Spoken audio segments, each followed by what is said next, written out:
Josué capítulo 24, versículo 15 diz: porém, se vos parece mal aos vossos olhos servir ao Senhor, escolhei hoje a quem servais. Se os deuses a quem serviram vossos pais, que estavam da além do rio, ou os deuses dos amorreus, em cuja terra habitais. Porém, eu e a minha casa serviremos ao Senhor. Durante toda a minha infância, adolescência, até a minha idade de agora, algumas igrejas onde a gente vai, o culto termina exatamente assim: eu e a minha casa serviremos ao Senhor. E todo mundo, quando fala isso, fala com um sorriso, porque é bonito de se dizer: eu e a minha casa serviremos ao Senhor. É uma decisão unilateral importante, mas ao passo que ela é unilateral, ela envolve família. Ele diz: eu e a minha casa serviremos ao Senhor. É alguém que toma uma decisão mediante uma realidade. Quando Josué diz isso, ele está tomando uma decisão mediante uma realidade de pessoas que não estavam acompanhando ele naquilo que ele estava fazendo. Eu sempre digo que ao passo que a gente fala feliz, Josué falou se babando de raiva. Ele diz: se vos parece mal servir ao Senhor. Ele está sendo sarcástico. Ele diz: se vos parece mal servir ao Senhor. E se você ler a Bíblia, no capítulo 24, você vai ver todo o resumo do êxodo do povo de Israel, que estava preso. Então ele está dizendo: se vos parece mal servir a um Deus que tirou vocês do exílio, se vos parece mal servir um Deus que abriu o mar vermelho, que fez a água brotar da rocha, a coluna de fogo, a nuvem de fumaça, se vos parece mal, ou seja, há um sarcasmo evidente na fala dele. Deus toma a boca de Josué e ele traz à memória do povo tudo aquilo que Deus havia feito, e ele apresenta essa realidade. Ele diz: olha, escolham hoje a quem vocês vão servir. Se o Deus dos pais de vocês, e isso me pegou. Ele está dizendo uma coisa: vocês viram que a forma que os pais de vocês fizeram deu errado. A Bíblia diz que os pais dessa geração que estava na terra prometida, que emana leite e mel, foram aqueles que ouviram desde criança os pais dizendo: um dia nós vamos chegar num lugar onde a nossa vida vai ser perfeita. Sabe, quem apontou o caminho não chegou lá. Quem apontou o endereço não chegou. Aqueles pais foram proibidos por Deus e eles não entraram.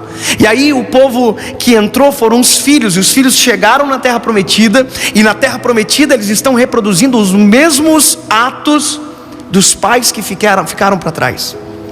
Algum tempo atrás eu estava ministrando numa cidade, e um menino me procurou no final. Eu me lembro que Deus havia liberado uma palavra sobre a vida dele, dizendo que havia um futuro brilhante para ele, que ele seria um ministro da palavra, que ele seria um grande homem de Deus. E eu me lembro que um dia ele chorou muito ouvindo aquela palavra, mas quando terminou o culto ele me chamou chorando na frente do púlpito. Na hora do apelo ele olhou para mim e fez: Dave, vem cá, chorando muito. E eu cheguei para ele e disse: o que foi, filho? Ele disse: tudo que Deus falou comigo é muito lindo, mas eu já vi dando errado com o meu pai. As palavras que Deus falou comigo, Deus já falou com meu pai. Mas meu pai me abandonou quando eu tinha 3 anos e morreu de AIDS. Ele disse: eu tenho muito medo de ser aquilo que o meu pai foi e não ter essas palavras sendo cumpridas na minha vida. E essa é a realidade de muita gente. Pessoas que ficam presas nos legados negativos de dentro de casa. Pessoas que os pais se divorciaram e parece que se casam para se divorciar. Filhos que foram maltratados, até mesmo espancados pelos pais e choraram muito, e hoje fazem a mesma coisa com seus filhos.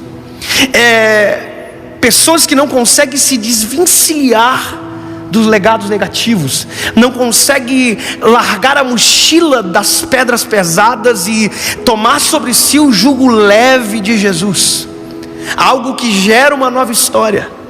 Esse povo chegou na terra prometida e eles são a cópia de um povo que não entrou na terra prometida. Sabe, uma vez eu ouvi dizendo de um jogador de futebol muito rico que era traficante de drogas no Rio de Janeiro, e alguém disse: pastor, ele é milionário, jogador de futebol, ele saiu da favela. E eu disse: ele saiu da favela, mas a favela não saiu dele. Tem pessoas que saem da miséria, mas a miséria nunca sai deles. Tem pessoas que saem de um lar corrompido, mas a corrupção nunca sai da vida delas. São pessoas que não conseguem se desgarrar, se desvencilhar, abandonar, quebrar as palavras de maldição. Pessoas que vivem debaixo de palavras de maldição como burro, desprezível, imprestável, e vivem com isso a vida inteira, para que um dia da vida, na esquina da vida, ele diga: eu sou assim, porque quem veio antes de mim foi igual. Eu não sei como você foi criado, mas durante muito tempo eu vivi dentro de um lar onde havia uma desestabilidade. Até Jesus transformar, nós vivemos um tempo difícil dentro da minha casa, onde meu pai não servia a Deus e a minha mãe lutava em oração pelo meu pai, mas isso tudo era muito conturbado dentro de casa.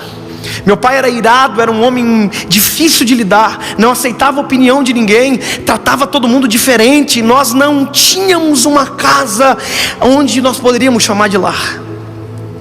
E hoje eu falo disso sem nenhum maior problema, porque foi curado. Mas hoje eu sou casado já faz 7 anos, meu filho acabou de nascer, e eu me lembro que antes de me casar, minha mãe olhou para mim e disse: filho, como é que você quer que seja o seu casamento? E eu disse: mãe, como assim? Ela disse: você quer que seja um céu ou um inferno? E eu disse: um céu.